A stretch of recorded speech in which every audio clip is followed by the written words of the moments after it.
since we also have a forum. Cool. Welcome everybody. Happy happy June and what feels like, at least meteorologically, uh, the unofficial start of summer. Now that the heat and humidity have returned, at least during the week. It will return to Portland for the weekend for probably another few weeks. Such as it is. Well, welcome. So, we usually do um, introductions at the start of our meeting, and then we'll delve into logistics and announcements. So, uh, let's see what is a good June question. So I feel like yeah. Let's see. Favorite. We could do. We'll do an ice cream related one, but I'll ask, does everybody have a favorite summer ice cream ride destination? So I could start off. Ted Feldman, Ward 5. Vice chair, acting chair tonight since Lena is away. Um, I think if I'm going out for a longer ride, the winner is probably still Kimball Farms in Carlisle. So that's my yeah, that's my vote. How about you folks? Who wants to go next?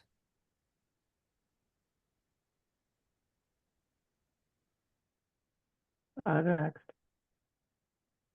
I don't go so far, but can you hear me? All right. Yes. I like Amanda Reichel, Ward 3. I like to ride to Cambridge to get ice cream. Our favorite is Honeycomb. I feel like Honeycomb is a fun, solid choice. Awesome. Thank you, Amanda. Ted, do you want to just go through like the roll call? Yeah, sure. Oh, yeah. So let's see who did I miss that part? I'm sorry. So Lena's not here tonight. Paul, I heard and saw. Wait, can I give another one?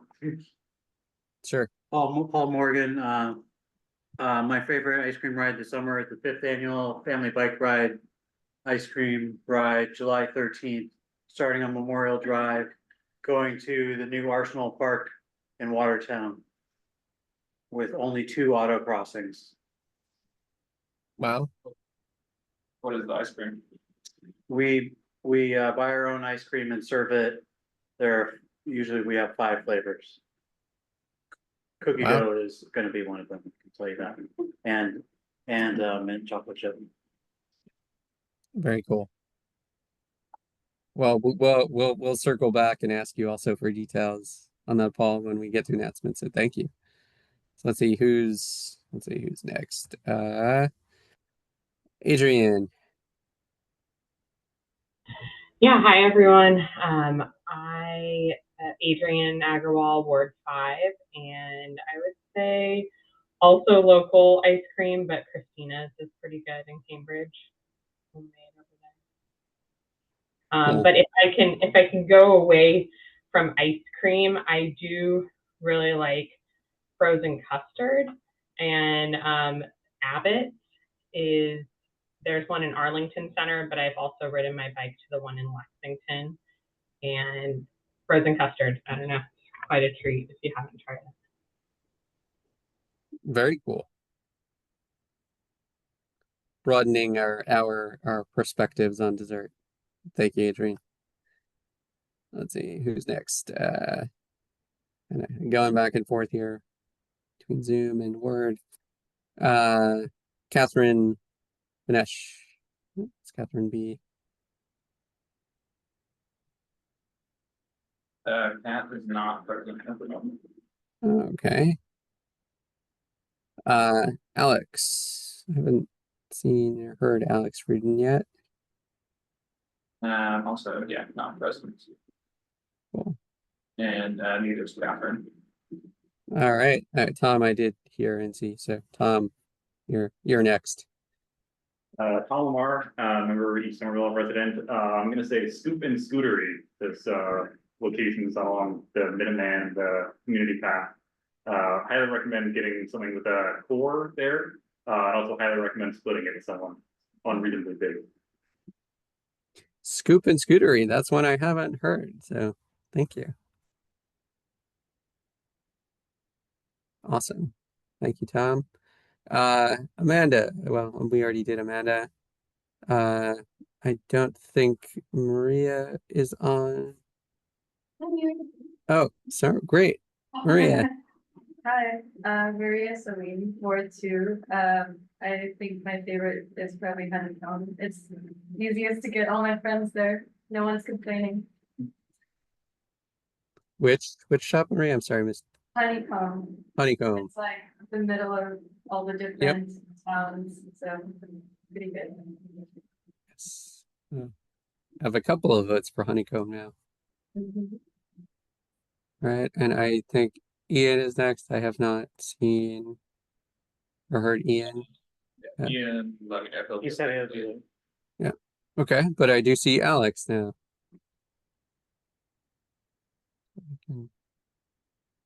We can circle back.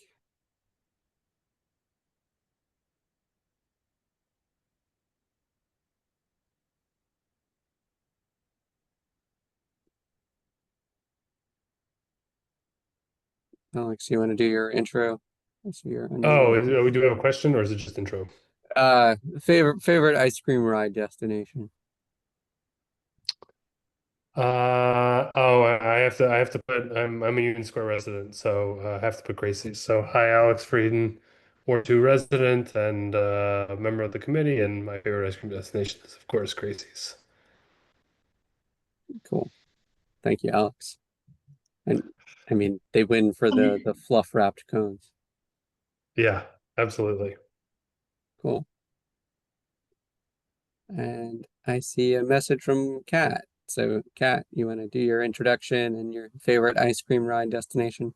Yeah, Kat Benish, I think also Ward 3. I always get Ward and precincts confused.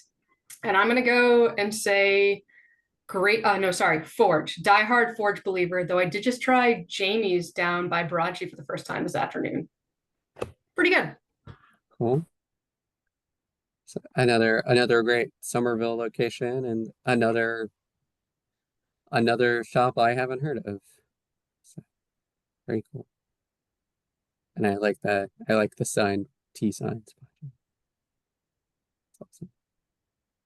Great. Let's see. So I think that's it, unless Ian has joined, but I don't see him. So there he is.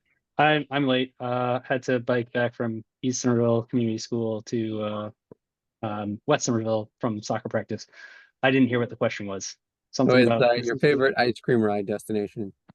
I think I have to say Gracie's because my kids are friends with Gracie and Callum, so we'll go with that. There you go. Cool. 2 votes for so it's a tie between Honeycomb and Gracie's informally. Very cool. Great. Well, I think that's everybody we'd expect tonight. So that's awesome. Thank you, everybody, and welcome. Do we have any guests yet?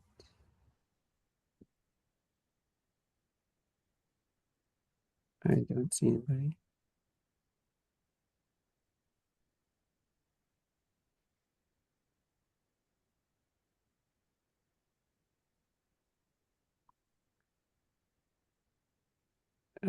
All right. Well, can everybody hear me? I guess it doesn't look like on my end that we have any guests. So, We do have a couple of guests. There's 2 attendees.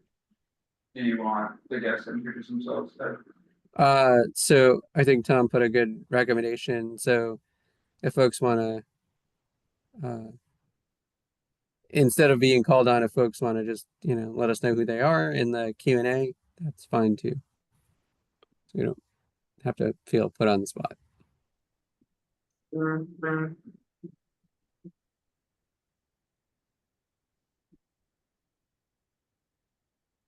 All right. Well, let's see. Anybody post?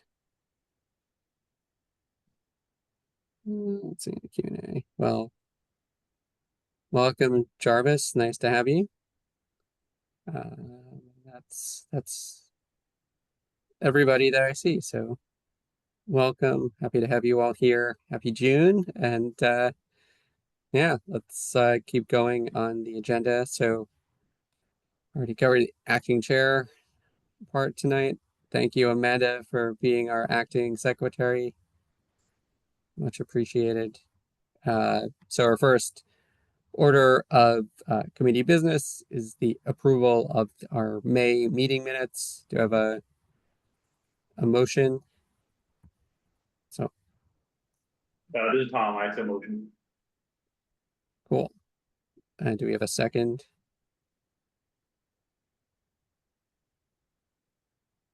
Second. Awesome. Hold on a second. Did I hear you say I was taking minutes? Yes, I apologize I that wasn't set up.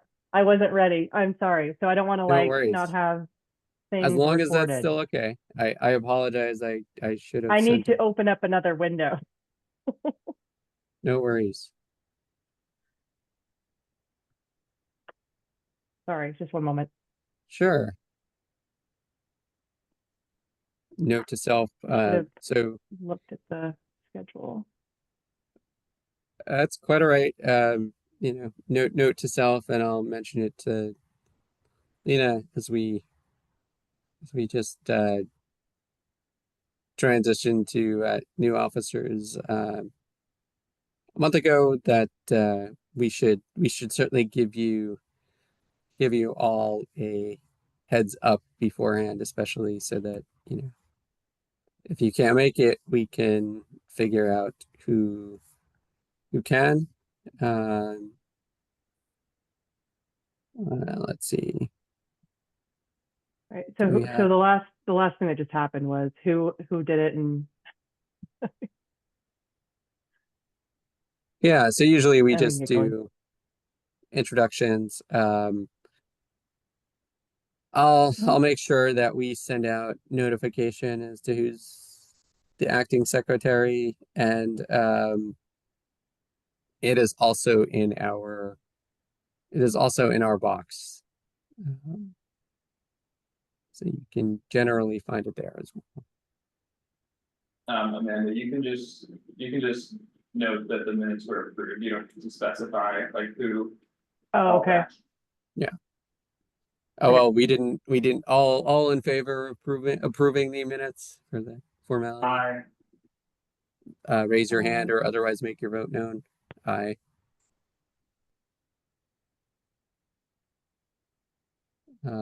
I see that looks like the approval of the minutes passes unanimously. So thank you. All right. Bear with me, folks. You know, I've been to a lot of meetings. I think this is my first time actually chairing one, so I will probably You're doing great. stumble It's on good. something You're doing great. somewhere. None of us are volunteering. You're doing great.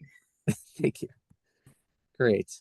So our next order of business is the July meeting date. So just as a reminder of what that looks like, the first Thursday in July is July 3rd, obviously with the 4th being a Friday in particular. That can be a popular long weekend for folks. And in years past, we have rescheduled to, let's say, the second week in July or whenever we can find a quorum of folks in July. So that's our next discussion topic. Will most people be around or available to, you know, meet either hybrid or in person? Because, you know, if it's going to be an imposition or people can't make it, we could certainly reschedule and have often just rescheduled for the second week of the month.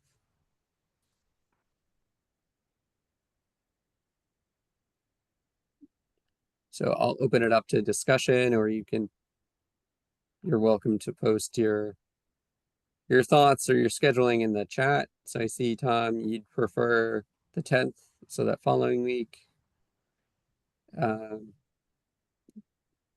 Anybody have a strong preference one way or the other?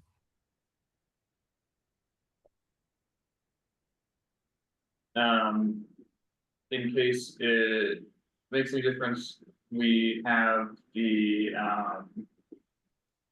101 South meeting room in Boynton Yards. That can be reserved for July 3rd. Wasn't available at 10th, but we have this the annex for the 10th. So we do have a room either way for in-person meeting. If anyone wanted to go to the Boynton Yards location, that's only available on the 3rd. Okay.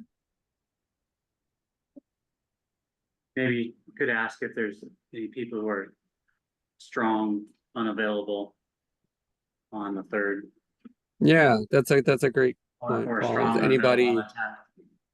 Is anybody definitively unavailable on either day? I think Tom has a preference. Amanda, your way.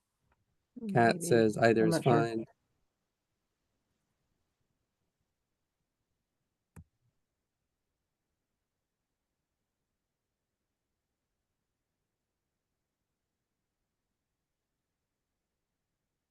Anybody opposed to rescheduling for the 10th? If there is a slight preference for that date. That works. Yeah, I think seeing that there are a few people who prefer the 10th and a few people will be out of town, if there's no strong opposition to that, I would vote for rescheduling, just to give as many people as possible the opportunity to be there. Sounds good. Cool. So if anybody's coming in person next month, we'll be in this room again. Cool.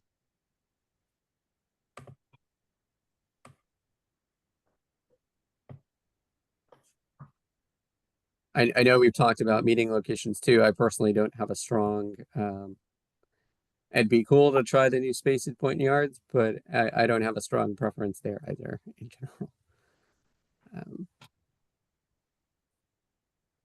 So I would defer to what is, what works for the majority of the committee.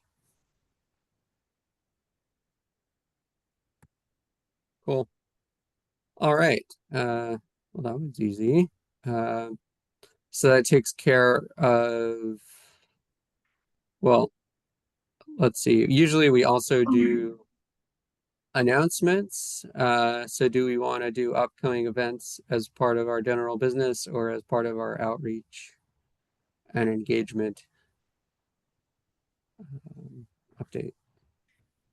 Are there any general announcements or events that we're not going to talk about as part of outreach that folks wanted to bring up? We've got a hand up from Ian. Ian. Sorry, trying to also feed a baby. Some of you may know this is going to be my last meeting as a Somerville Bicycle Advisory Committee member. I am moving to Arlington next week. So I guess I will resign effective the end of the meeting today. So I don't actually think my vote counts for next month or future meetings. But just want to let everyone know, it's not you. It's we got to move closer to family for this guy. So I'll be over in Arlington, not very far away. My two older kids, still are part-time Somerville residents, so I'll probably be around. And when there's anything happening on like Alewife Brook Parkway or similar related to bike infrastructure, I'm sure I'll find my way over to the Arlington Bicycle Advisory Committee at some point. So not going far, but I don't think I'm allowed to be a Somerville Bicycle Advisory Committee member if I'm not a Somerville resident. So that makes that one pretty easy. Sorry, I can't be there in person tonight. No worries, Ian. Well, first of all, thank you. I know you've been with us for quite a while. 2013. Wow. Or 2012, I think, actually. that is the end of an era. So thank you for your long-standing service on various roles and in leading for many years the enforcement committee. At least I think you were doing Yeah. that when I joined.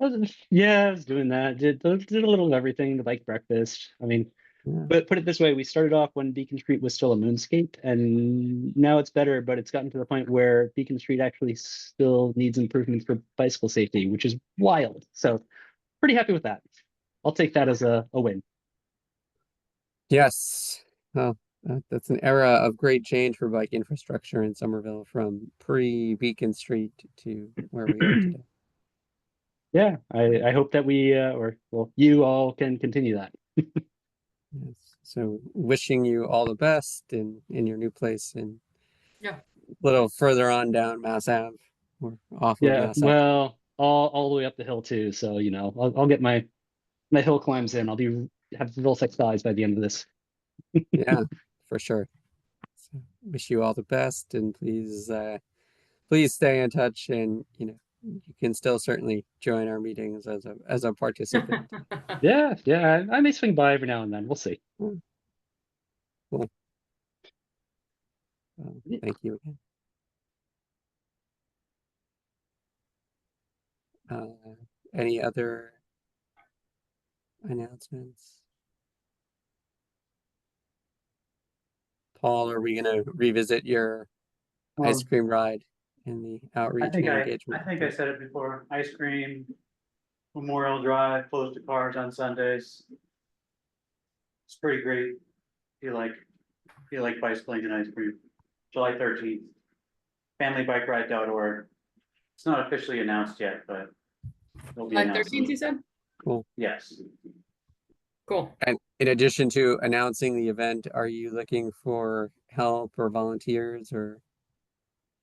I mean, we're always looking for that. We only have 2 crossings, but we always take marshals. We also have craft stations for the kids to do crafts at the destination of Arsenal Park. If anyone is crafty, would like to operate a table for a couple hours, everything would be there ready for you. What We like time, show Paul? them- What's that? What time? It's in the afternoon. We meet at 3:30, depart at 4, and arrive at the park at 4-ish. Cool.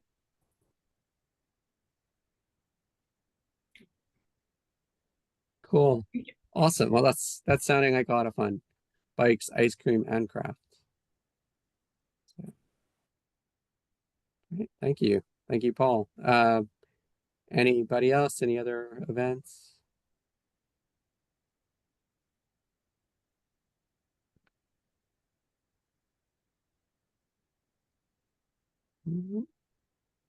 I do see one. Oh, okay. So it looks like there was a question in the chat, but it was dismissed. So, all right. Well, moving right along. Excited to hear the outreach and engagement update.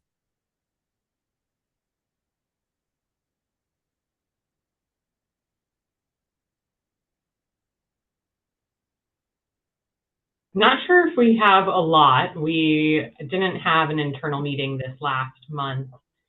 I know that we want to sign up for the Union Square Farmers Market, so I owe Rishika a email about a date. So maybe that would be sometime in October. So whether that's one person or a couple people, we should hopefully be able to sign up for a date. I don't know if there's other events that people want to get involved with, do advocacy at, or Kat, I see you're off camera, so maybe you had to step away and we want to do this afterwards, but there's a calendar of other events that we want to be present at. We should start talking about those, people raising their hands, get the rest of the board out there.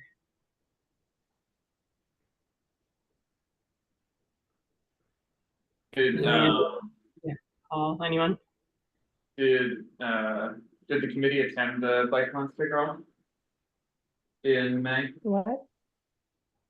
The bike the month bike month kickoff. kickoff at Aeronaut. Oh, have yeah, you- I tabled, as did a few others. Yeah, likewise. Sorry, just grabbing dinner.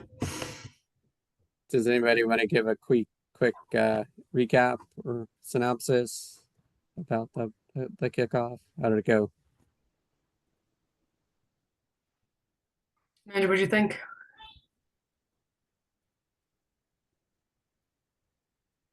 It was fun. It was loud in that room. It was so loud. Yes. Talked to some great people, getting to know some more of the local scene and other advocates, and had some nice conversations. Cool. Yeah, it definitely different than some other tabling events where this is like talking to other bike advocates. So it was much less about educating the community and more of like, let's talk about our favorite projects. Honestly, I spent more time talking to ex-committee members and counselors than anyone else, and the mayor. Oh. So Very good. cool. It's good. Well, that counts as outreach too, and it's great to have those connections. And I suspect Ken would say hi, leading the event.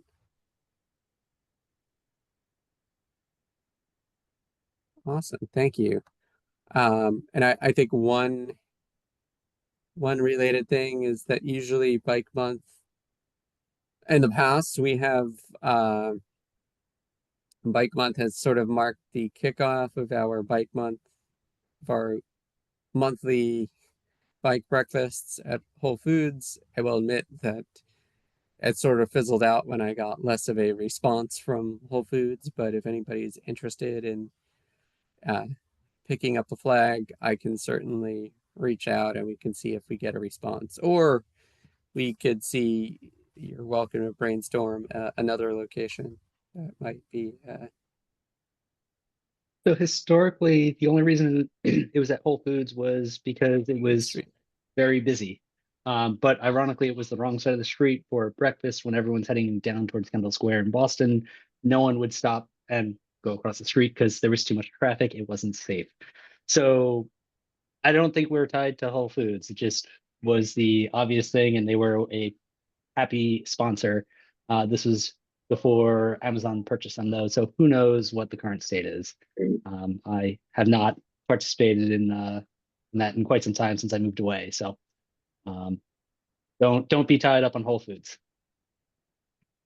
Yeah, that's a great point, Ian. So if anybody has an alternative location in mind, or a connection to a Somerville establishment or a cafe,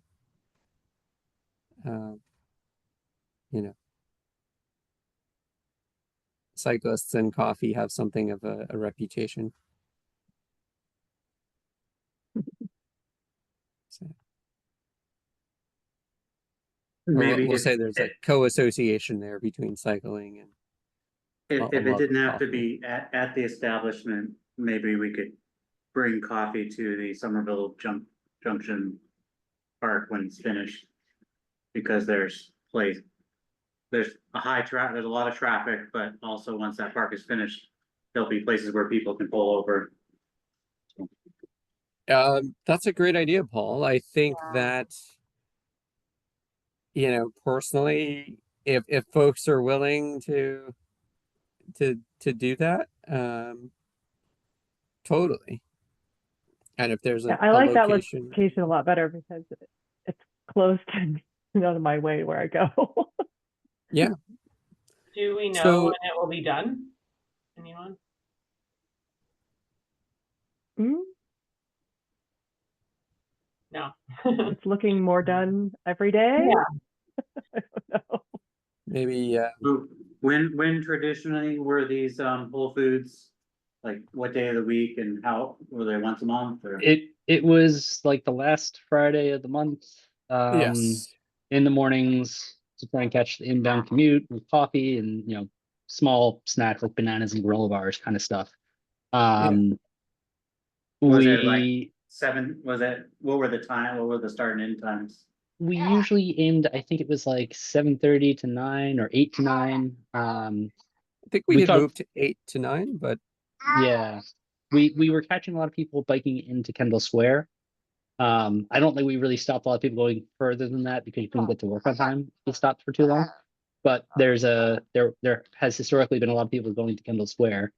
If you have any bike count numbers on the community path, I think that would give you the best information or timing. But you might want to be a little bit earlier because there's not quite a huge employer population by Somerville Junction Park within like 15 minutes of that. So if you go at 9 o'clock, it might be a little quiet closer to 9 o'clock, but still a nice day. What is that organization that's like Bike to My Business, you get $5 off or you get some sort of discount? the bike benefit. Bike benefits. Yeah. Bike benefits. Because I bet there's like a coffee shop that that obviously if they're in it, they would be pro bike cyclists. So maybe there's a coffee shop we could do and promote them, and just kind of looking. I mean, there's Cafe Rustica, which is on the Beacon Street bike path. They don't have a ton outside. They were historically not very happy with the cycle track, so they may have changed. This is 10-year-old information. There's a lot of institutional knowledge you guys are going to lose. Sorry, but it wouldn't be unreasonable to call some of the businesses, the coffee shops along the bike path. There's certainly a few, and see what they might be willing to do. Yeah. Well, I mean, I really like this idea. I think if we were to do like a coffee post up, maybe it shouldn't be on a Friday because maybe that's definitely a day when people are less commuting. So maybe like a Tuesday through Thursday. I'm sure things have changed a little bit in how people are commuting, but I see, I'm just looking at, the one that I was going to suggest is Zaruma, which is on Woodbine Street, just right off of Lowell. So, I mean, people have to get off the path, come up the ramp, but they do get 15% off there, which is pretty good. And they have some outdoor seating. And I think, if we're trying to just posting up starting at 7:30 or whatever time they open at, maybe that would be a good place for people to meet up at. Sure. Or 8, they open at 8. But True. anyway, I guess we could put that on the agenda for the next outreach committee's meeting. And again, anyone's welcome to join. Our next meeting is on the 26th of June. Everyone is welcome at my house. So in Ward 5. There are often snacks. Not always snacks, but often snacks. And cute puppies. Awesome. Thank you all. Yeah. Bikes and food is a winning combination. Very cool. All right. Any other updates or ideas for outreach while we're all together as a group?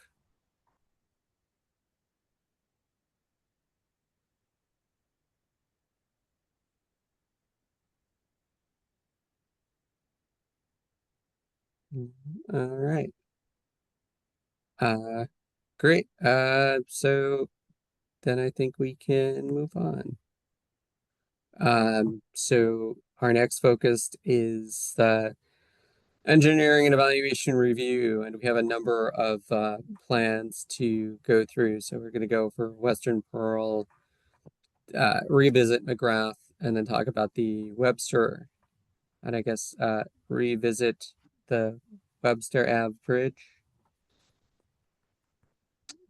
And I'll note that we have Viola in the room from the Western Pearl project team, so similar to what we did a couple of months ago when Adam was here for the Elm Beacon Connector project. I think Tom is gonna take us through the project, and then Viola's here to answer any questions and provide additional context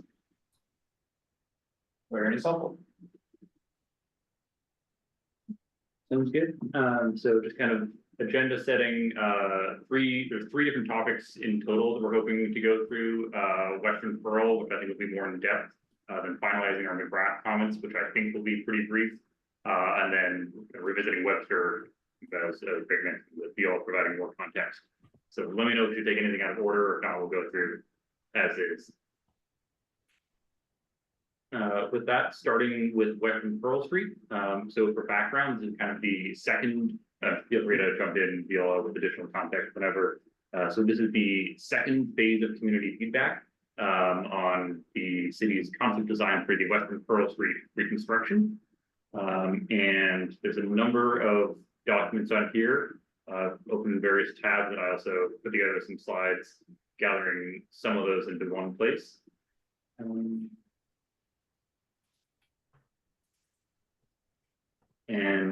let me share this in the chat as well, if anyone wants to follow along that way.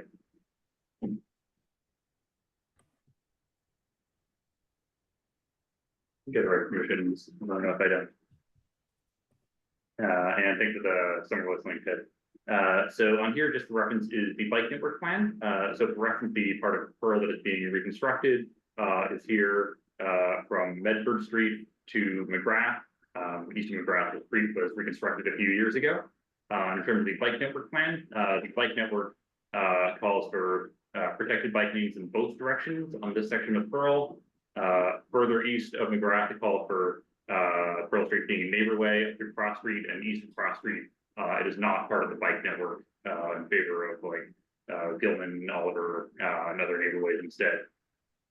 You can also kind of see I would say the bike network is fairly high density here overall. You have the Gilman Oliver neighborway down here for reference, which as a reminder goes underneath McGrath, where Pearl Street has an at-grade intersection.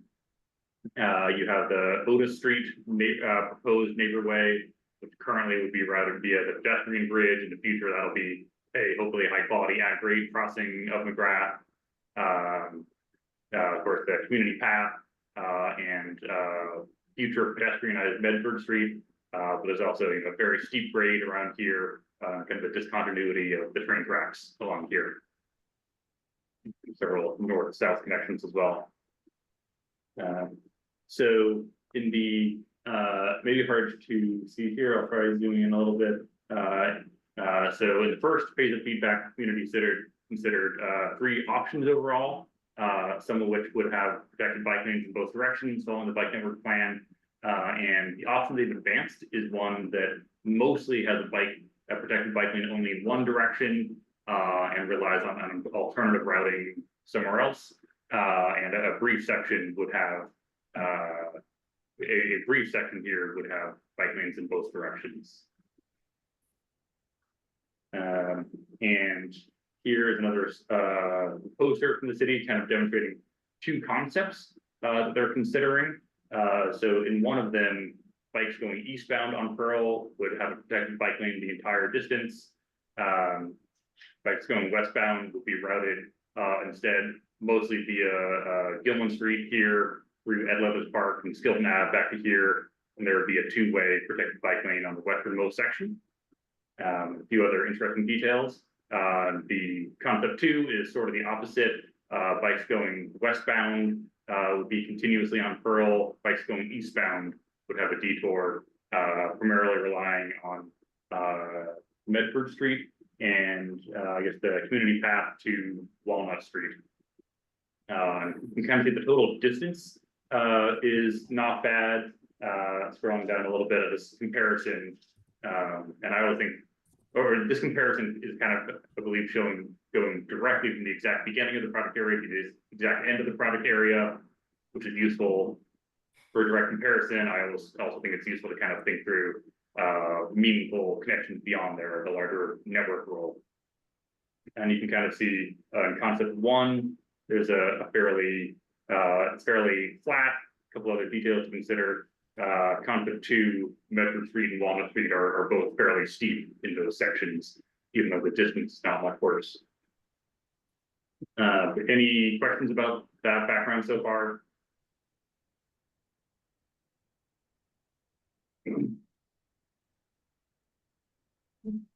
Moving on, some kind of initial analysis from engineering. Moving back out. First, I found it rather frustrating that this is, I believe, only the second streetscape. Oops. Going back down. This is to my knowledge only the second streetscape project since the bike network plan was passed, and it is frustrating. Kind of already we're not following that. But I at least would say that nonetheless it's worth considering the alternatives at face value and seeing if they do add up to reasonable network connectivity. And some other framing, it's a little hard to kind of think through what connections people want to make here because it's going to change significantly. McGrath, of course, people would have avoided biking on before. As of a few weeks ago, there are quick built bike lanes along most of it. And in hopefully not too many years, there will be high quality protected bike lanes along much of it. So I'm encouraged people to kind of think through the route they take today and the routes they would like to take in the future. See, Anthony, Ian? Yeah, just a quick question. Do we know why it was placed on the bike network plan and why we're now saying it maybe isn't worthy of the bike network plan? I see good reasons both ways, back and forth. Like, I'm not trying to blame anyone here. I'm just trying to understand the logic or the thinking, because if something was worthy of the bike network plan but now no longer is, what about the rest of the plan? Is the rest of the plan subject for who knows what? That's kind of like my thought. There's no context here. It's just we had it, now we don't, but there's no, it's an assumption. I think that's a really good word there. And I'd love to know if there's more context or knowledge and not just assumptions, because you know what they say about assumptions. So this is Viola. It was put on the network plan because it was an important connection, east-west connection to East Somerville, and in particular, the East Somerville Community School. And I would not frame it that we ditched it. We are still providing two connections. It's just that one direction is on an alternative route. And we try to gauge from the public if that is an acceptable alternative. And so after our first round of feedback, we were actually surprised that we heard from even bike people that ride bikes that they already take the alternative and would continue to do so. And we heard voices like yours that, yes, it's sad that our second streetscape project does already alternate the network plan. I think my only the first one that we are doing adds bike lanes. So I think it speaks to what we had said all along, that this is a living document. We will learn as we go along and we will engage the public, and that is what we have done. Are we continuing to update that bike network plan though with both obviously different colors to indicate what the public and everyone wants and the context for why those decisions have changed? That's really the important part, is making sure that we understand why we're making those changes. Because like I said, I see good reasons here. I think these assumptions are reasonable. I was just at the Eastern Rural Community School for my son's soccer practice, and I biked home to West Somerville, and I went up Gilman Street, not because it's better, but because Pearl Street isn't very much fun to bike on right now. That would have been more direct, but I obviously would not take that today. So just making sure we understand why we are making those changes, especially speaking personally as I move away from Somerville, but still come to Somerville often, potentially by bike, trying to understand why did this thing that I thought was going to happen, now it's nothing like what I thought. So being able to check that up on the city website and follow along from a distance is really helpful. Yeah, that's a good point, Ian. And we're trying to update the webpage as fast as we can. So bear with us a little bit, but it's definitely a good point. And we also beholden through the Safe Street Ordinance to do that. So there's another forceful reason to do so. Awesome. Thank you. For those of us that didn't do our homework, for these alternate routes that aren't on Pearl Street, what is the level of protection?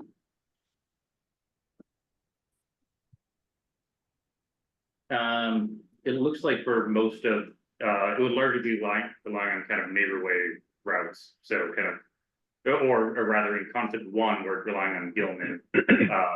The role, I believe, would be it being a neighborway for most of the section here. You can kind of see in the blue. and then through Edgewood Park, which is the small park there, the dog park by the train tracks.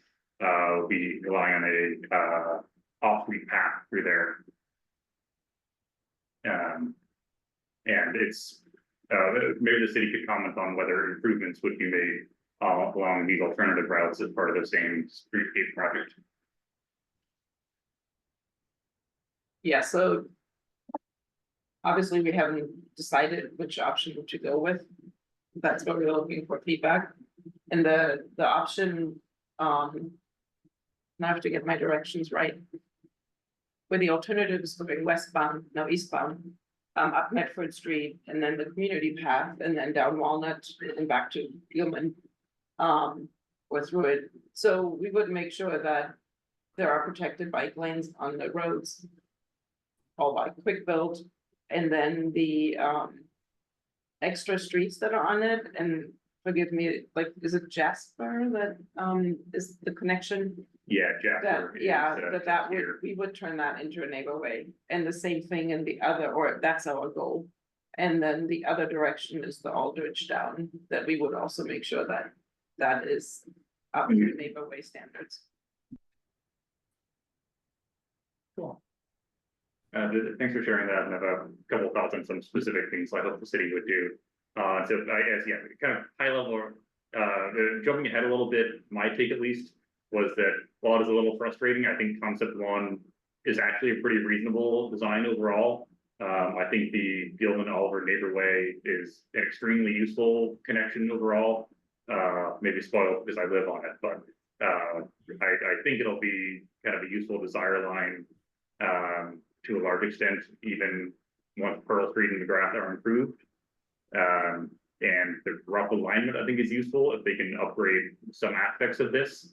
On concept two, I at least kind of feel like the much steeper grades going up Medford Street and Walnut Street, as well as the fact that it relies on the community path, which we know is very crowded and part of the goal is to have alternatives. Concept two is not very appealing to me, at least. See a hand from Alex. Yes, for concept one or concept two, is there planning to be wayfinding on these to kind of navigate people back through because that's my problem with many of these neighborways. It's unless you're part of the neighborhood, you're trying to, unless you're well familiar with the neighborhood, you will never find this route.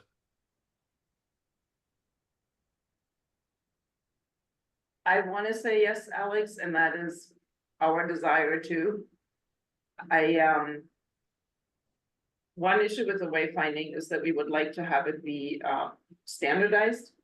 And that's another project. So I'd say yes, with a little bit of a disclaimer on the time frame. Sure. Thank you so much, Phila. Alex, yeah, that should probably be part of our comments, I think, as well. So it is, a bit zigzaggy. Like as Viola, I think is trying to allude to. Like this is a thing we need to do, whether this is East Somerville, West Somerville, or wherever. But I think just any of these neighborways struggle to do this if you're not really a local, which is not really, I think, the goal. We're trying to get people to destinations, whether or not they live there or not.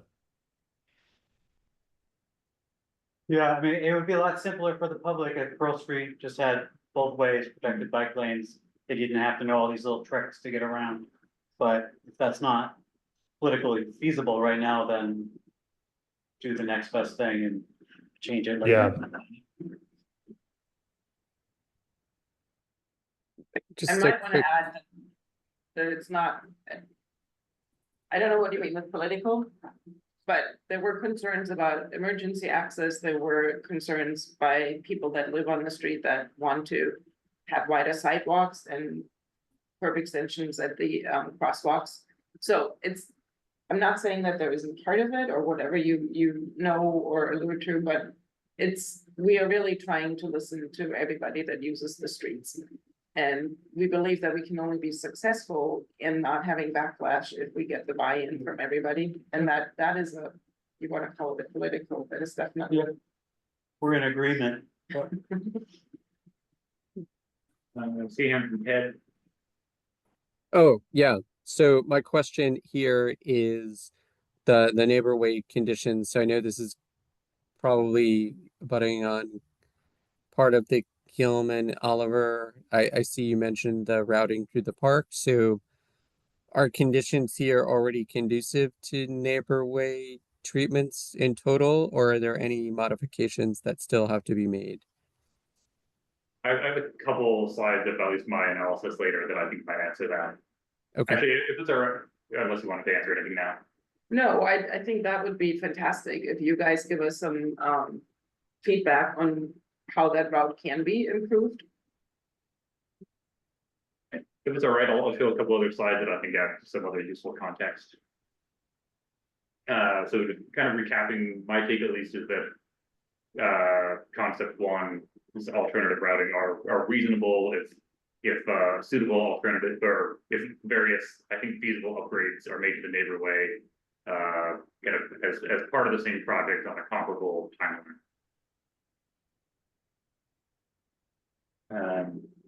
So scrolling down a little bit, the city also has some kind of more detailed views of concept one versus concept two at some major intersections. So here is at Medford Street. So here's kind of Medford Street coming straight, going from Lagoon here-ish, going up the hill towards behind City Hall. Here's Pearl Street right here. So right now there's a kind of very wide open intersection with a missing crosswalk here. And it looks like the city is proposing that off by teeing off one of the streets. Similarly here is Marshall Street, which has an existing conflow bike lane and this neighborhood in the bike network plan, so very much a desire line. Again, my read is that concept one here is kind of significantly better. There's a two-way protected bike lane on the south side, and in some other documents you can kind of see that makes basically a pretty seamless connection, going a little bit further east and then kind of turning into Skilton back to the Gilman Street neighborhood. So basically really leaning into the Gilman Street neighborhood and connections towards there. And it also has kind of a fully raised crosswalk at Marshall Street, which I like, as opposed to kind of only the raised crossings here. And also note that this appears compatible with pedestrianizing Medford Street, which I hope the city is planning on, whereas kind of the alternative of teeing off Pearl Street and having it still feel the cars they can go straight onto Bedford Street seems fairly incompatible with that. I think some of the bike left turns to get here in concept two would be difficult. So in this regard, concept one appears significantly better. I'm curious if there's any context I'm missing. Then the city also includes some analysis of what this would look like at Walnut Street, a little further east. So this portion of the project, it would be just a one-way bike lane in one direction. And I think these are fairly symmetrical without much difference. So kind of overall, I'm curious if people agree with this. Between the two options as presented, concept one seems significantly better. If it's not following the bike network plan, which is frustrating, I think this is both on its own merits. I think this is an important opportunity for the city to demonstrate what an alternative route means in the context of a safe street ordinance.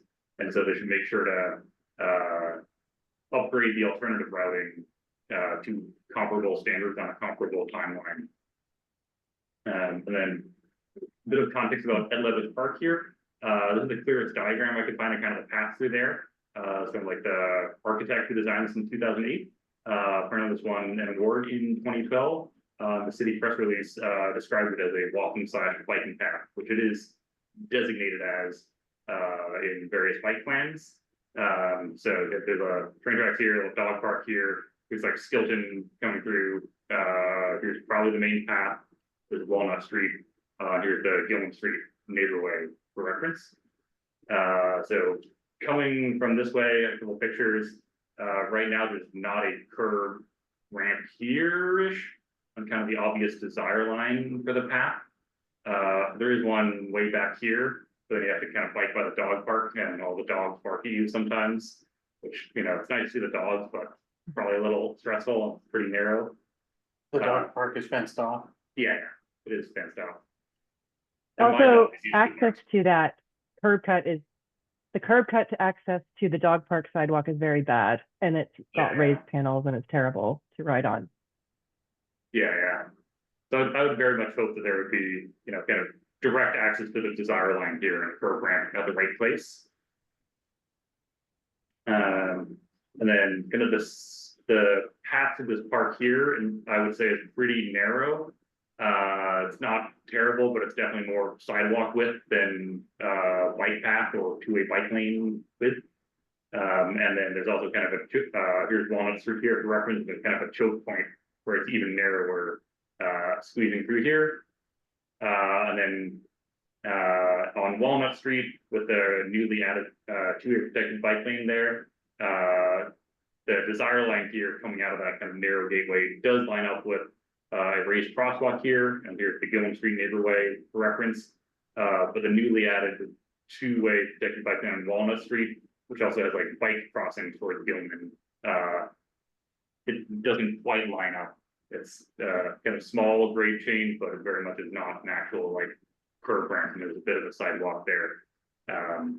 So I would hope all of this is feasible to upgrade, and if it were upgraded, I think this would actually be a very nice connection. I really like the idea of bike routes to go through a park. It's a nice change of pace and breather from cars, but it very much would need upgrades like that, at least in my view, and I'm curious for other people's take, in order to feel like a comfortable part of the bike network. That's all I have. I can show these slides or kind of go back to overall recommendations. I'm curious if people agree with that. I would definitely favor also including calling for wayfinding here.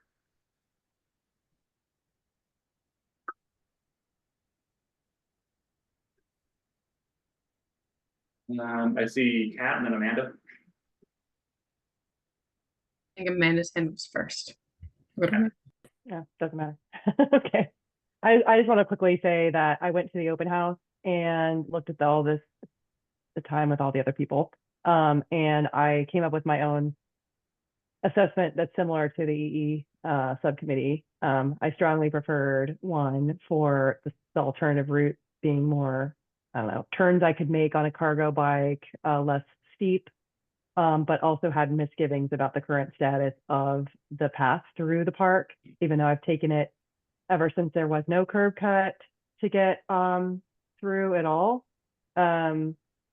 It still needs work, and but I also really love the Marshall raised intersection in option 1 and how the intersection with Medford is in that one. So I think it has a lot to going for it. Yeah, I'll just reiterate, I don't have a lot to add other than thank you for pulling this together. This is phenomenal. As you're going through, also came to conclusion concept 1, and I think the 3 things I'll emphasize are 1, the grade, 2, redundancy to the community path. It does get very busy, so good to have other options, and 3, the Pearl Medford intersection and making sure we don't inadvertently preclude the pedestrianization. So never biked through at Lovers Park. I'll now check it out. Thank you. But thanks for pulling this together and agree wholeheartedly. Good. Yeah, first of all, thank you. This is excellent, and I appreciate everybody's work on this and all the great suggestions here tonight. My additional question is really for the city in thinking about recommendations about improving the park. You know, what is in scope, and are there any limits in terms of what we could propose? Because I think things here like the curb ramps, adding the missing curb ramps and widening the path would be essential, but you know, if those are going to prove infeasible, that probably changes our recommendation a little bit. I would say recommend what you feel is right and not so much what is feasible right now. Because I mean, that is something we can pare down if we have to. Okay. I mean, short of redesigning the whole park, I'd say. Fair. I think for the most part, I hear everybody likes the park, so myself included. Probably not. Ian? Yeah, thank you. I'm all over the place in my house today, so different background every time I pop up. One thing that I just want to call out specifically, I don't the design wasn't detailed enough to show this from what I saw, but anytime that we have sharp corners, right turns, left turns, it's really the right turns are the hard part. For cyclists on long bikes, like myself with cargo bike, um, making sure that is to really make those turns. So I biked not through Ed Leathers Park tonight. I came up Gilman Street and I made a left on, I think that's Marshall, up to the bike path. That left turn is really hard to make on a cargo bike. There's just not enough space. You got to swing real wide.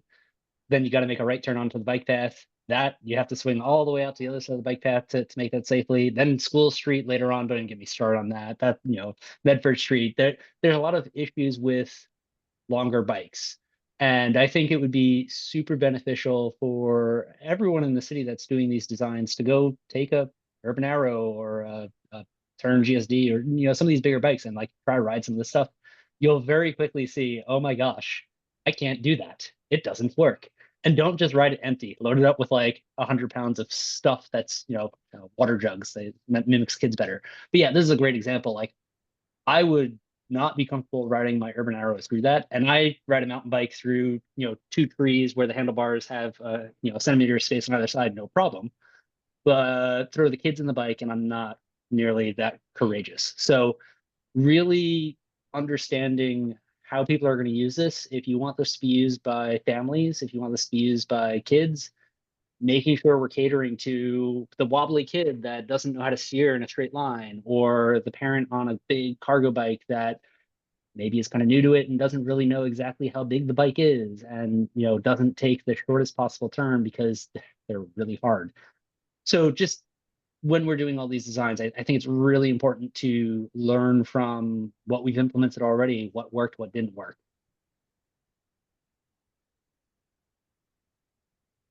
If you're on a regular bike, all this is super easy, but that's boring. I'll say with very much hope this will all turn out like do you know that project in Kendall Square that was adding a contraflow bike lane? They thought they had enough room by relocating a fountain, or by relocating some minor like wall, and it turned out there's like infrastructure for a fountain there. They had to give up, so there's like a very suddenly narrow bike lane there. So certainly hope there's no surprises here. Right, anything else?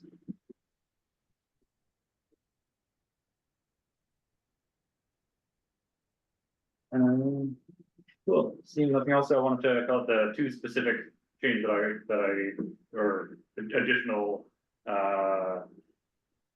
suggestions that I heard were, one, kind of reiterating that the alternative routes should accommodate a cargo bike, and also calling for wayfinding signage.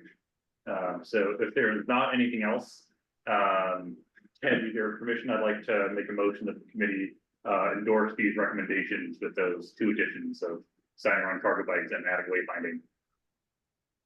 Yeah, Tom, I think that's fine from my end. I was going to actually ask what the next steps were here. So are we going to make the motion and turn this into a formal recommendation, or will feedback be submitted more informally for this?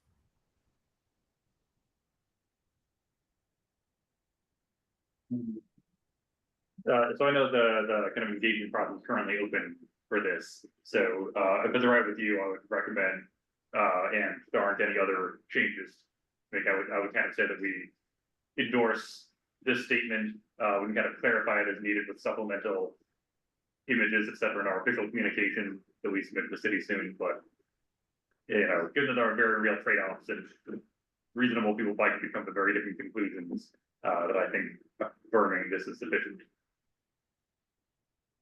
Yeah, I agree with that. So happy to put this to a vote. Somebody, do I hear a motion? Make the motion to turn this into a letter and submit the comments. Yes. Do we have I second Kat's motion. Tom. Cool. All in favor, please say aye or otherwise make your vote known. Hi. Aye. Okay. That looked and sounded pretty unanimous. So motion passes, and Tom, if you need help, I'm happy to wordsmith or work on final language and edits with you. Thank you, Ted. I'll very much take you up on that. With that, next up on our busy engineering review is finalizing our comments regarding the McGrath Boulevard. So Tom, before you get started on that, I just see we have 20 minutes allotted for the city update, and I want to try to get everybody out of here at 8 o'clock. So just checking in with the city, do you need the full 20 or can we? Okay, You know, I think let's prioritize the other items and the city update information. We sent out the slides, it's all pretty self-explanatory. So if we don't have a chance to discuss that, then we can always follow up on specific items next time if there are questions. I would, Okay. if it's fair to say, I think in the city update was the response to Webster, right, and the rationale for the proposal. Is that right? Did I get that right? I did include that in the slides, but we'll discuss that as part of our design review now. So we'll talk about that. We'll definitely talk about that item. Okay, Yeah, so that I was the think one they that wanted to that, mention. yeah, I think that was something we definitely wanted to touch on. So if we can fold those together, I'm happy to just proceed then, unless there's something else that jumped out So- that you need feedback on. So Ted, as the chair through you, like we regularly miss, we kind of rush through the city update at the end. And I don't know if we'll have the timeliness of the MassDOT ones, but it seems like we want to be, I don't know which is more timely, the Webster updates or these updates to give feedback on. Yeah, great question, Alex. The public comment period. So it sounds like we're going to cover the Webster Ave Bridge, both from the city and the committee's perspectives. So I think that makes sense to do together.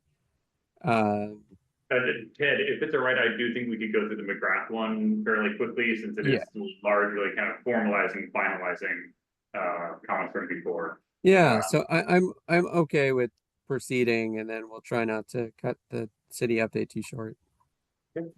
Cool. Thank you. So with that, I'll try to move through the McGrath Boulevard comments briefly.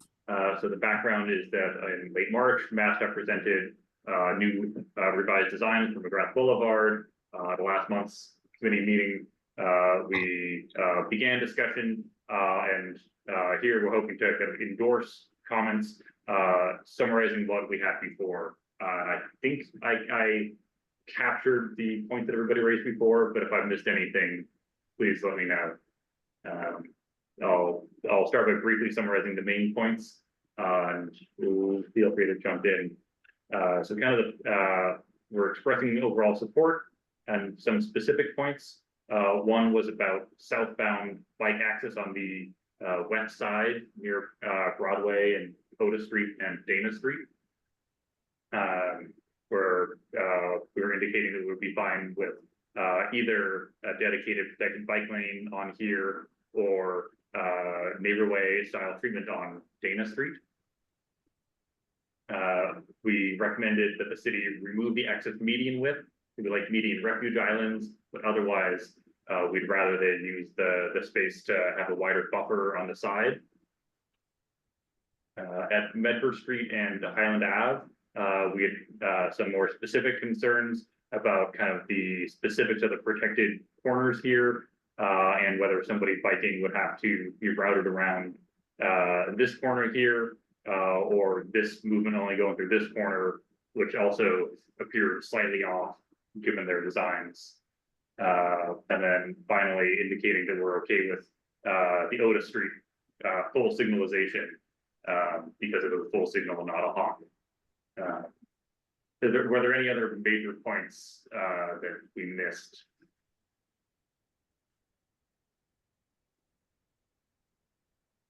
Yeah, I skimmed. Thank you for saying events. I skimmed it on my side. It looked good. Yeah, it looks good, Tom, from my perspective. Yeah, I agree. Yeah, I Very was thorough. just skimming it on my side as well, and I think it looks great. Cool, well, that's good to hear, 'cause it'll be your name or Lena's name on it, not mine. Yes. Cool, anything else before we move to a vote to endorse this? And again, we can finalize and put the letterhead on here, et cetera, but want to make sure we're clear about the points and positions being taken.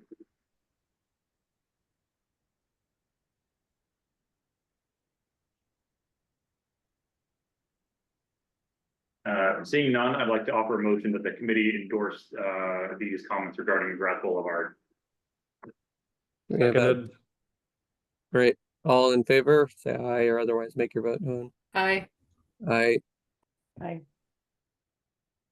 That looks, With that, I believe that passes around to Webster Ave. We can hand over to the city to present context on the Webster Ave Bridge. Was there a vote taken on the Pearl Street comments? Yes, correct. I thought, Okay. maybe. yes, Yes. there was a motion to write a formal letter of support summarizing our comments and submit that to the city. Just in terms of timing, if you're able to send that in the next couple of weeks, that would be great. Sure. All right, move on to Webster. And actually, I've got some slides. Where?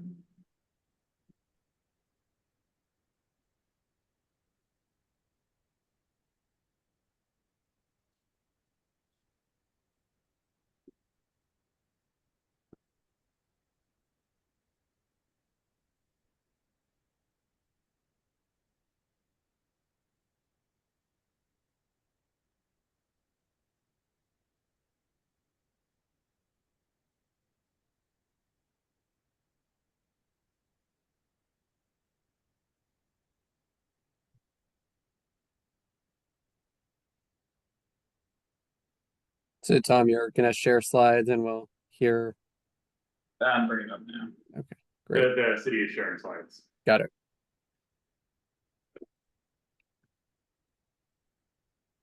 So while we're Everybody waiting seeing this? for, oh, there we go. All right, so the two slides that we pulled together are very much focused on the question, why a two-way bicycle lane, and then why on the east side versus the west side? And I assume that, I hope that is one of the, or are the two questions. So why a two-way bicycle lane is the right of way between Newton and Washington is only 48 Did feet. you have a, sorry to interrupt, but did you have a specific slide? Because I just see your title slide. Were you just giving an intro? I'm sorry. No, there. No, there's a slide that we think we're sharing. Can you share? Yeah, we see the slides, but so something, there we go. Yep, perfect. Now we got it. Yeah. Okay, now we don't see it. Yeah. Does everybody see it now? Do you see Yes. it Yes. at Okay. home? Okay, we're gonna stick with this. Okay. So, the section between Washington Street and Newton is what made us decide on a two-way bicycle lane. It's a 48-foot right-of-way. And, if we were to do a two-way bicycle connection with a single bicycle lane on each side, we would have to reduce the sidewalks from approximately 7.5 feet to 5.5 feet. And that is not what we like or what should happen in a commercial district. If we do a two-way bicycle lane, then we can maintain about 7 feet of sidewalk on each side. So that was the rationale for that decision. And I can stop here and people can ask questions about that. If I don't hear anything, then we can go to the next slide. I see Ian has his hand raised. Yeah. Yeah, And just a then I quick think Kat. So, quick question, and we may get to this on the next slide. this makes sense in, again, with no context. Space constraints are a real thing, and I see why sidewalk space is preserved better here. But a two-way cycle track in this area has no safe connections on either side of it without major signalization improvements. So is this out of context So with? when you say, sorry, Ian, just for clarification, when you say connections, you mean at the Washington intersection and Prospect Street intersection? Yeah, on either side of Okay. if you're cycling through the entire corridor, obviously if you're trying to go somewhere in that corridor and you're on the wrong side of the road because that's where the cycle track is, so be it. You got to deal with that. But if you are cycling through, having to jump back and forth, unless that is signalized, this area is incredibly busy, and that's really dangerous. So that, thank you for bringing that up. In the next slide, we'll talk a little bit about the major intersections. But, Kat, did you have a question before we move on about Yeah, that just slide? on two, going back to slide two, and this might be a heretical statement. Is it a it is a sort of are we definitely doing separated bike lanes? Right, is that because I see it we need a 4-foot buffer on both sides to do that. I don't know if and again, this may be a heretical statement of like, would we ever consider not doing separated bike lanes? Rest of the committee, so, please sorry, don't. Kat, are you saying separated bike lanes on street grade need 4 feet buffer? I'm not an engineer, but like in the existing, I think in the existing system, they're just, it's a bike lane, but it's not separated. It's at the grade of the road. And I see in both options, it's essentially at a higher grade and there's a 2-foot buffer between the traffic and the bike lane. Yes, so my apologies. So I sort of made certain assumptions. The whole reason why we're talking about it is that because DOT is rebuilding the Webster Street Bridge. So we at this point have to tell DOT what layout they have to use. Mhm. So we were actually successful in working with them to say, we need this as a connection to protect, protected bicycle lanes in each direction. So we at this point have to make a decision about something that does not exist yet.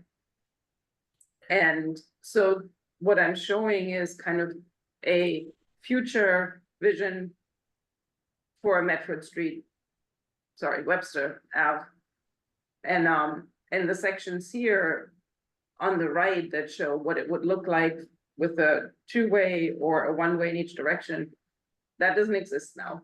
And if we build that, then we would build it on sidewalk level. And there, we do not build that with 4 feet difference, especially since there's not going to be any parking. No, that all makes sense. And then, I mean, jumping then to the next slide is like, I wholeheartedly agree with Anne. And this is just my point of view, I would rather take a bike lane that is not protected in this situation than the 2-way cross. Like, I also agree, taking that a lot, that terrifies me. That absolutely terrifies me. Okay. I think thank you, Kat. I think the issue I had, Viola, in question was also to get back to context. It's also you're crossing into the 2-way bike lane in the middle of the bridge. At least that was the DOT. So let's go to the next slide. So maybe that you're going to answer that on Yeah, the and next so slide. this is like where it becomes complicated. So we're talking about the future now that does not exist, but we want to make sure that the new bridge will accommodate what we want. So the first thing we decided is we want a 2-way because that way we can maintain a reasonable sidewalk width, or will not have to reduce this existing sidewalks. Then we had to decide what side, east or west. So we looked at these connections, and that's where it comes in, like the bicycle moves you have to make coming from Washington to Prospect / Webster South, and coming from Webster South going to Washington.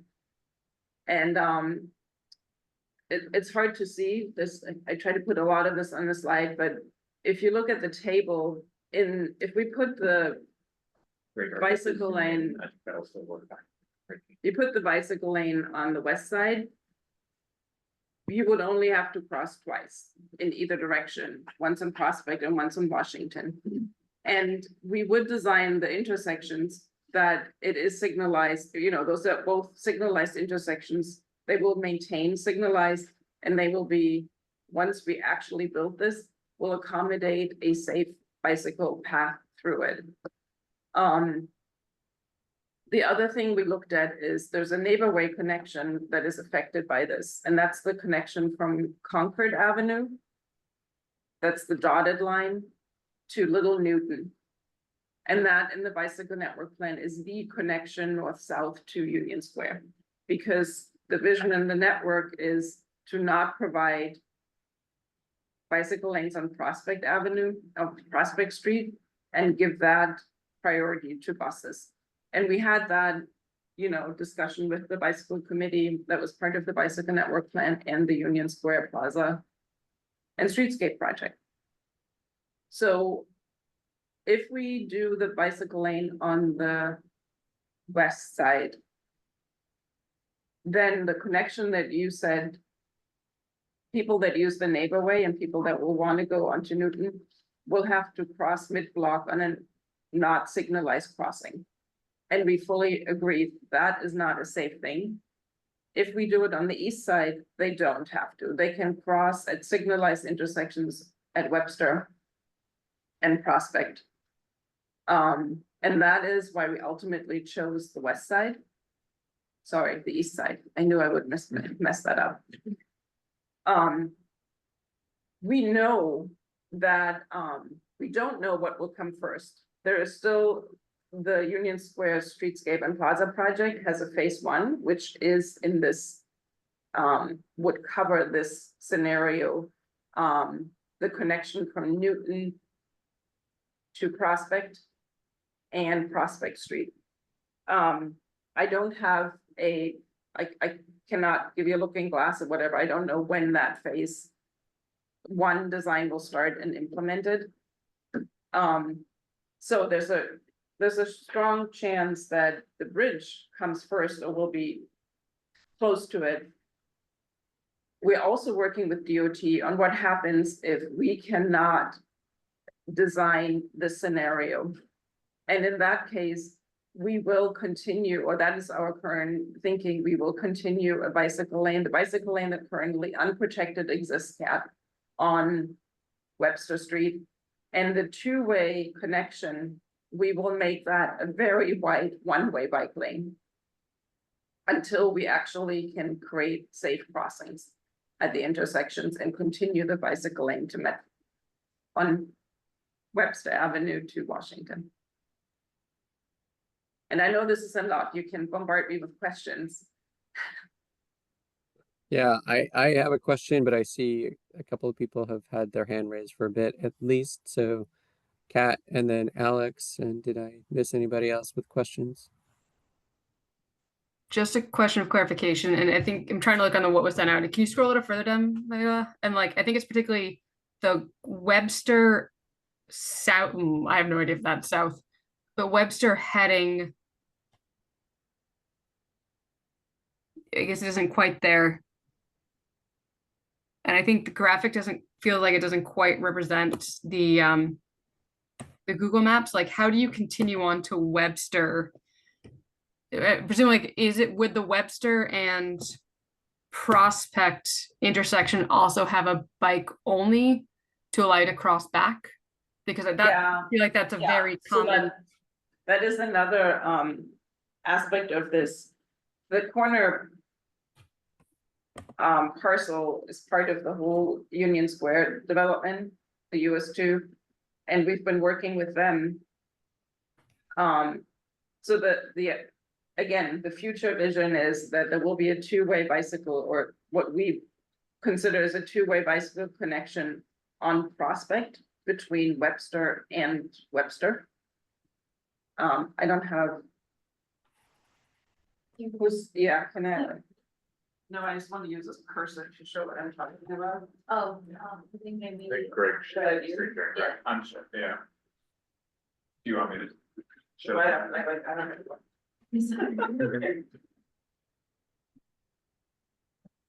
So I'm talking about this connection, and I don't know, Sure. thanks.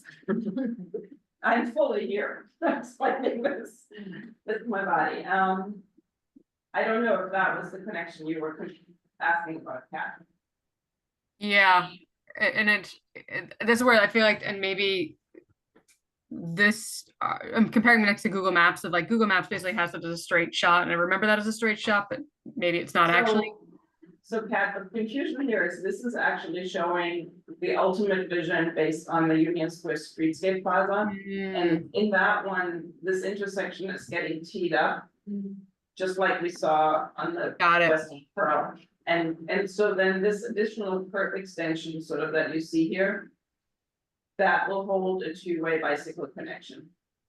Got it. And would that be so you'd be on the left side, if you were going southbound, you're on the left side of the street, you would presumably have a signalized bike, like green, to then take that right across the traffic and go down, and then to cut back over to Webster.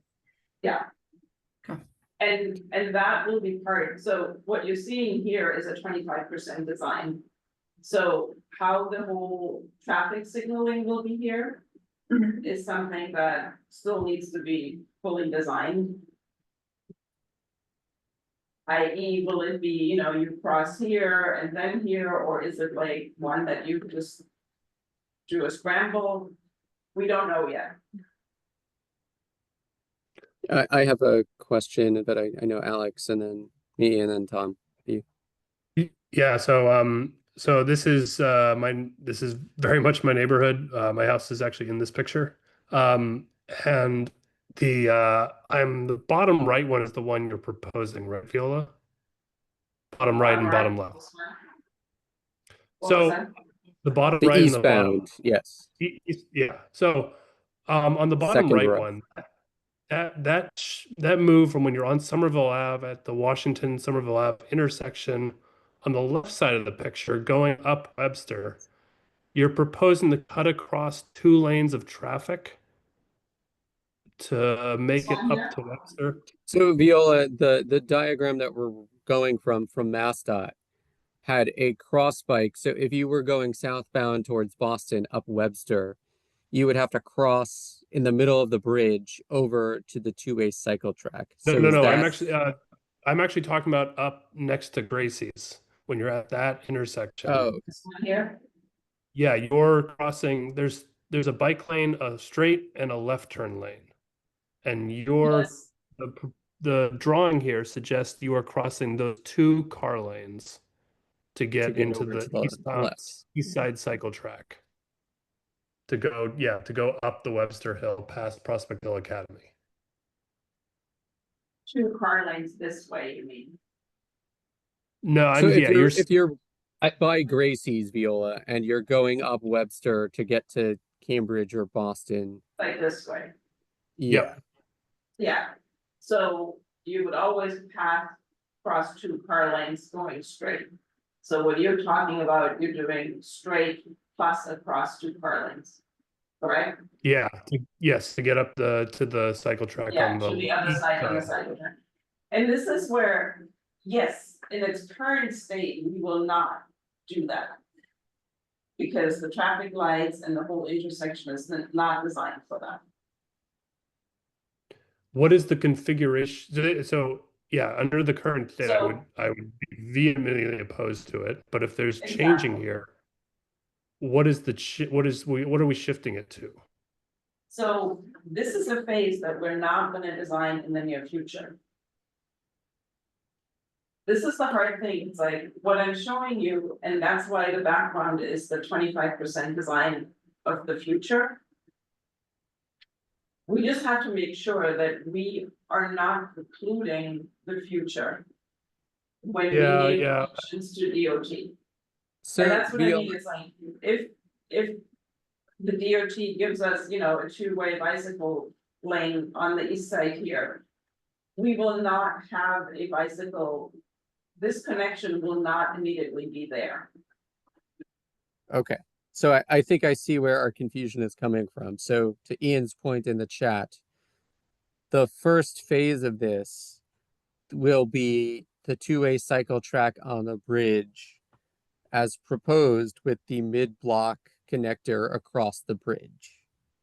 And at some later point, that two-way cycle track will be completed all the way down to Okay, Union okay. Square with Yeah. proper signalization.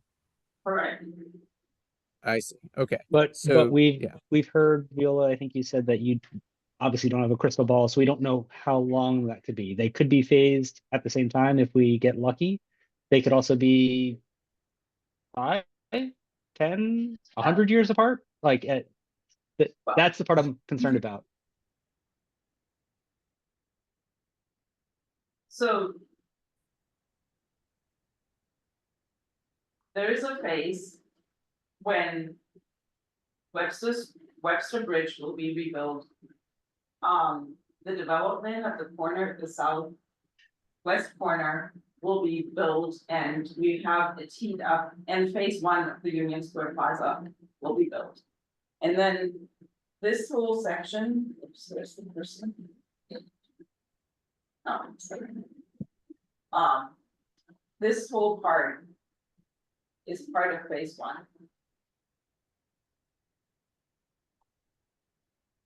Okay, That so is what I totally buy that now. My then ask is during stale, that intersection doesn't sound like it's getting majorly the one I'm highlighting here, the Gracie's intersection. My only concern is when That you're one. going through it during a stale green, that it So, gets Ian, dicey. Yeah, during that first. When phase 1 is being built. This one is not going to be rebuilt, so we will not have a protected bike lane going down Webster, one way or two way. From Newton to Washington. That will come later, and when that comes, then we will redo this intersection to make sure that the bicycle flow is safe. Yeah, I guess can I'd like yeah. to dig into more about what that intersection looks like then, and what the signal timing looks like. We don't have to get into that today, but at the next iteration of this, I would like to dig into a Yeah. bit more. Given the Absolutely. timing and the confusion, can we revisit this with maybe some diagrams of what each Phase will be, phase of the project would Yeah. look like? yeah, my What the apologies. condition Sort of of each like- phase would look like? That absolutely makes sense, yes. If I can, I guess, try to summarize specifically for the committee pulling together comments for the bridge project. I think that the important parts for that are that we are, with the bridge project, trying not to preclude the possibility of a two-way cycle track on the east side of the street. But if that project comes first and we are not prepared to construct the rest of what's shown on the screen, the idea is that cyclists would not be expected to cross the street to get into the two-way, wouldn't cross Webster to get into the two-way. We're hoping that there would still be a bike lane on the southbound Yes. side of Webster, so then the future two-way would just be a one-way northbound. Is that Yeah, correct? as the interim condition, if this full Yeah. master plan. Yeah, So I think that's. The committee had concerns last time about, what does the cross bike look like across Webster Ave to get to the two-way? And I think the idea is that would be a movement that you'd be making. Yeah, I think the main concern the committee had at the last iteration was the mid-block crossing and making sure that didn't exist. Right, and I think if I'm understanding that, most likely wrong. Is that? Yeah, as long, I think that. You as don't long- have to, because the two-way bicycle lane. It's not going to be shifted in that phase. To the Didn't I east think- yet. I would There argue will that be, we are in. there will be a crossing here, but it doesn't have to be used by the bicyclists. For sure. This is definitely context we did not have last time, so thank you. Yes, that definitely does help. Yeah, and we'll make sure that we have that phasing. The tricky thing is that some of the phasing is also that we're still working with DOT on that, so. And every project around this area is with a lot of question marks when the next steps will be. For sure. Yeah, that's the other part to this VLO, which is the pedestrianification that was part of the Union Square redesign. If it's part of this or not, it sounds like it's not. No, Yeah. yeah, Okay. this whole part here is not phase one. Got it. Thank you. Then yeah, I would advocate that we vote in support of the first phase of this with a follow-up from the city. Yeah, I think that makes sense. I think some commitment to the second phase of this would be important. Yeah, Yep. I'm not sure that I would recommend voting just yet, just because there's not quite enough detail for everything. I think the city really needs to kind of come back and do a bit more homework to present this in a more clear manner. And no offense, this is a complicated project, but I think voting Well, might be a I little don't. premature. What is but the What is the decision that time horizon? yeah, right? What is the decision that MassDOT needs to move forward? If it's they're going to build that the dangerous thing we saw before, then yeah, we want to say no. This is the better path. If there's plenty of time to figure this out more and get it, then we can delay more votes and we can delay a vote. I think you have to pose that question to DOT. My sense is it behooves you to actually just for that Webster Bridge part have comments sooner than later.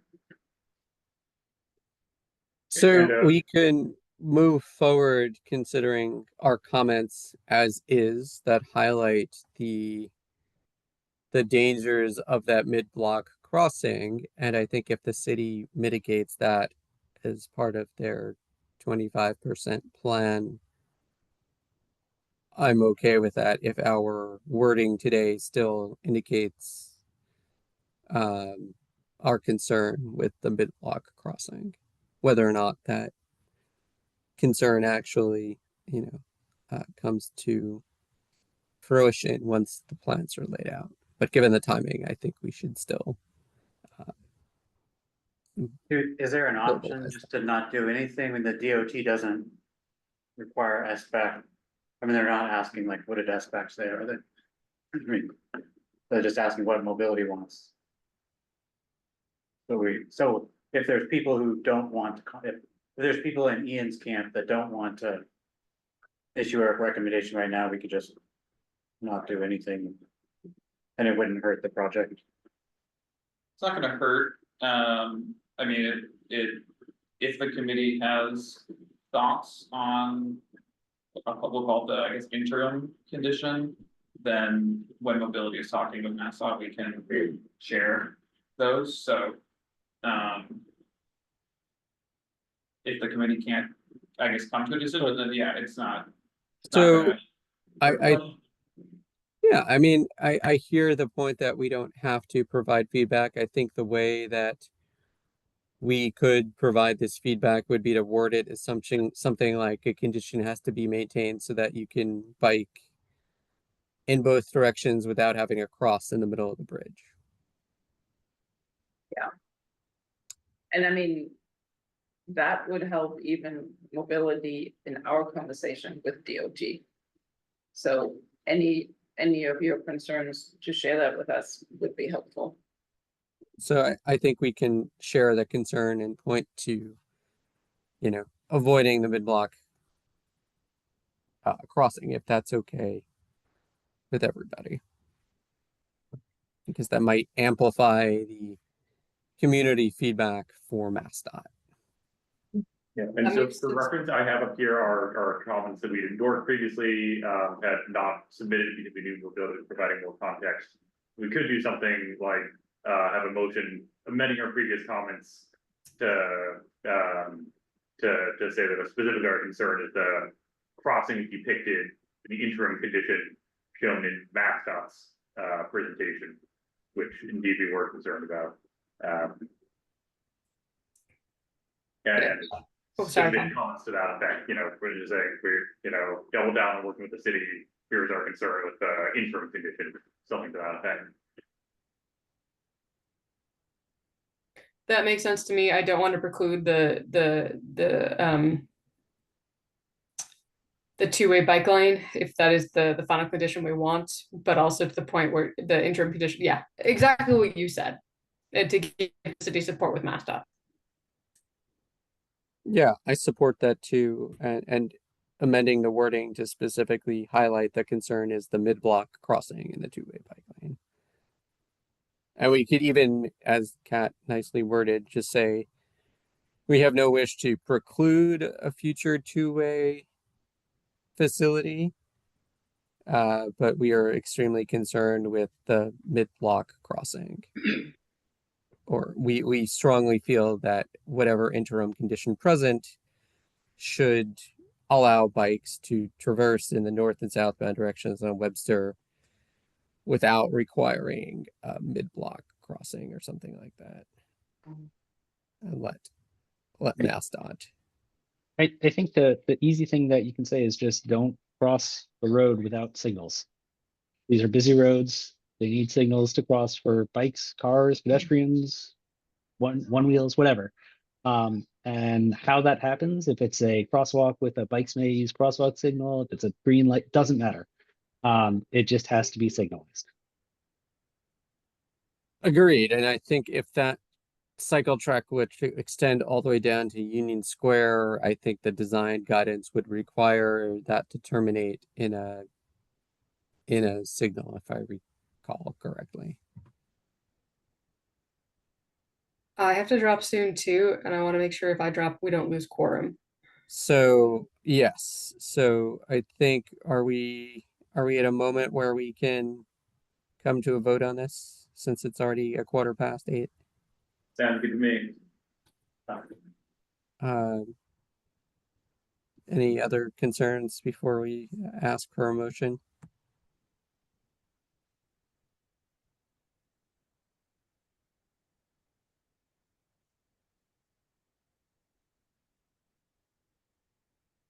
No, I think we can go ahead. Well, is Paul still there, or do we still have a quorum? Yeah. Cool. Anybody want to put forth? Anybody make the motion to accept the revised wording of our recommendations or the amended wording of our recommendations? Put into formal feedback. Seconded. Awesome. Thank you both. All in favor, please say aye, raise your hand, or otherwise make your vote known. Aye. Motion passes.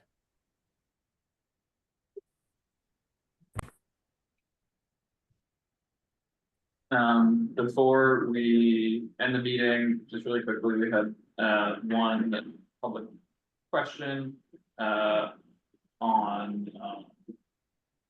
related to Pearl Street for the two-way bike lanes on Medford Street.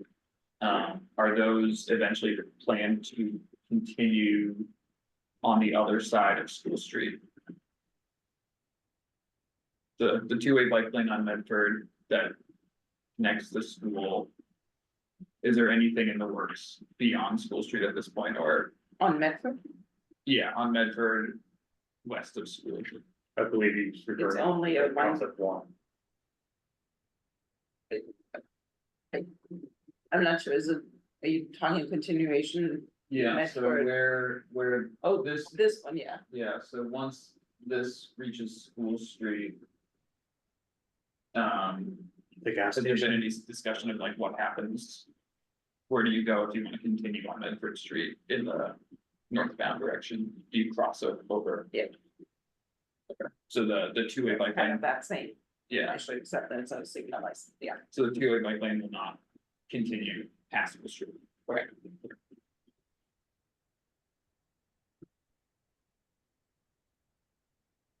All right, with that said, I think we've reached the end of our agenda. All right. So with that, motion to adjourn the meeting. Hey guys, see you around. Bye. Yes. All right. No. Take care, everybody. Bye. See you next month. Yep. And have a wonderful July 4th since we're now meeting on the 10th. It's already. Take care.